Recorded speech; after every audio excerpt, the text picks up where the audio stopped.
और निवेदन है कि आप लोग बन सके उतना खादी पहने, ये जीन्स पहनना बंद करें और जीन्स का कोई भी कपड़ा ना पहने। ये सबसे फालतू का कपड़ा है, दुनिया में सबसे इडियोटिक कपड़ा है जीन्स। और आजकल के नौजवानों में बड़ा फैशन आ गया है जीन्स पहनने, और ऐसे बेवकूफ हो गए हैं आजकल के लड़के लड़कियां। एक दिन मैं मुंबई नाम के शहर में गया, एक कॉलेज में मेरा जाहिर व्याख्यान था। कॉलेज में मैं गया तो सब लड़के लड़कियां जीन्स पहन कर आए थे और एकदम स्किन टाइट जीन्स पहने हुए थे। तो मैंने पूछा एक लड़के को कि सब लोग क्यों जीन्स पहन के आए? तो उसने कहा जीन्स डे है। उसी दिन मैंने अपना सिर पीटा कि जीन्स डे होने लगा इस देश में। कहने लगे राजीव भाई यहां तो चॉकलेट डे भी होता, यहां तो रोज डे भी होता, यहां तो वैलेंटाइन डे भी होता। हम मनाते थे रक्षाबंधन, हम मनाते थे दिवाली, हम मनाते थे होली दशहरा, अब मनाते हैं जीन्स डे, अब चॉकलेट डे। कैसा सत्यानाश हुआ है भारतीय संस्कृति। और जब मेरा व्याख्यान शुरू हुआ तो सारे लड़के लड़कियां हॉल में आ गए। मैंने उन सबको कहा बैठ जाओ। कहने लगे बैठ नहीं सकते, क्योंकि इतनी टाइट जीन्स पहन रखी थी कि बैठते ही फटती।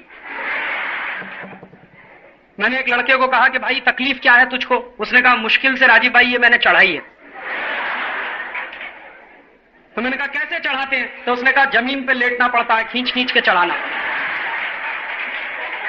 मैंने कहा भाई तू पागल है, इडियट है कि स्मार्ट है? चढ़ाने में तकलीफ होती है, उतारने में उससे ज्यादा तकलीफ होती है। वो खुद ही कह रहा था कि जब उतारते हैं तो पता नहीं अंदर का क्या क्या उतरता।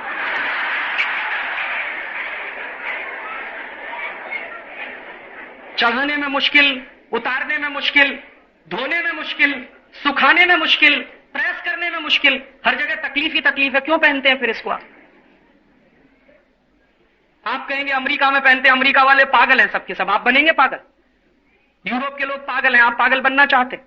और वहां तो इसलिए पहनते हैं कि वहां पे सर्दी बहुत पड़ती है, तो जितना जाड़ा से जाड़ा कपड़ा हो उतना अच्छा है। यहां तो गर्मी बहुत पड़ती है, और गर्मी पड़ने वाले देशों में जितना पतला कपड़ा पहने उतना अच्छा। इसलिए बेवकूफी मत करिए, जीन्स वीन्स पहनना बंद।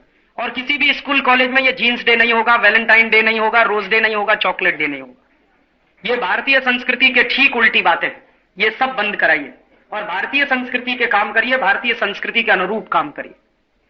आप लोग फिर पूछेंगे क्या पहने? मेरी बात अगर माने आप तो खादी पहने ज्यादा से ज्यादा। और खादी क्यों पहने?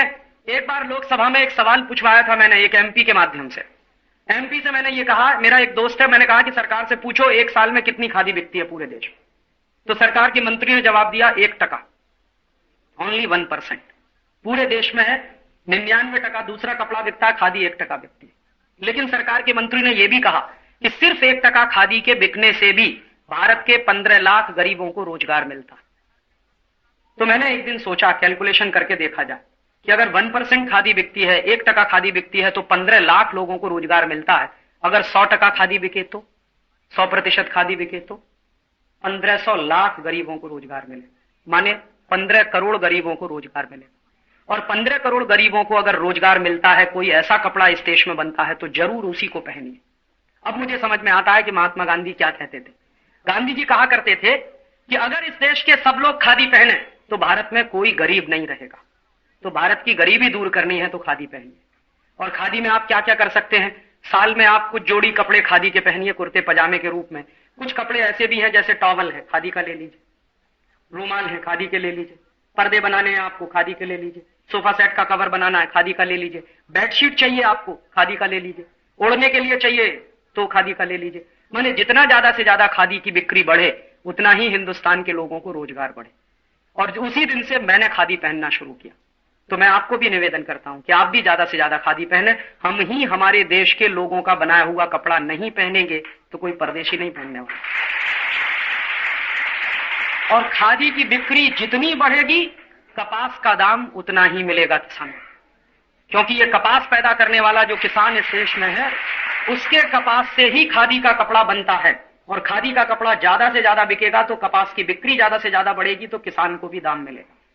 तो भारत के किसान का भला होगा, भारत के मजदूरों का भला होगा, इस देश के गरीबों को रोजगार मिलेगा।